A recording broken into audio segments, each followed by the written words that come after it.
Ang mabahong kuweba. Sa gitna ng gubat, ako ay nagtangka. Pasukin ang kuweba na mukhang bibingka. Ginapang ko itong labas pa ang dila, ngunit ako manday nagulat, nabigla. Sapagkat ang kuwebang nasa aking harap ay para bang isang dambuhalang sugat, ito'y nagtutubig, saka nagnanaknak, kaiba ang amoy, mabahong bulaklak. Subalit nang ako ay mahimasmasan, ipinagpatuloy ang pakikialam. Pinaglabanan ko, amoy na masangsang, hiwaga ng kuweba'y matuklasan ko lang. Habang pumapasok, ako'y nadudulas sa mabahong kuwebang parang nilamutak. Subalit ako ay biglang napaatras, di lang pala ako ang naroon sa butas. Kaya naman pala masama ang amoy sa labas ng kuweba.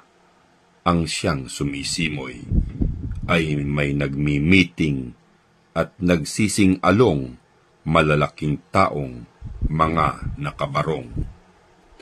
Nang aking sinuhi, aking nakilala, mga politikong namumulitika, nagtatawanan pang parang mga tanga, mga nakahiga sa sinakong pera. Ang ibang naroon ay ngasab ng ngasab, habang yaong iba ay lasing sa alak. May nakakurbata na litson ang hawak, ngunit inuuod, tila naaagnas. Biglang nagsalita ang pinakautak at lalong sumangsang ang amoy sa labas. Sabi ng pinuno, "Ipunin niyo lahat, mga patay gutom, bigyan ng sardinas." Hindi ko napigil, ako'y nakisabat. Para po ba saan malansang sardinas?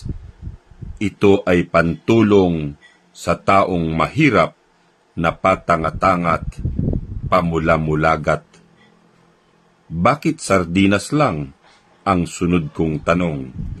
Huwag ka nang maingay, ang sabi ng buhong. Bigyan ng jacket yan, nang di na magkahol.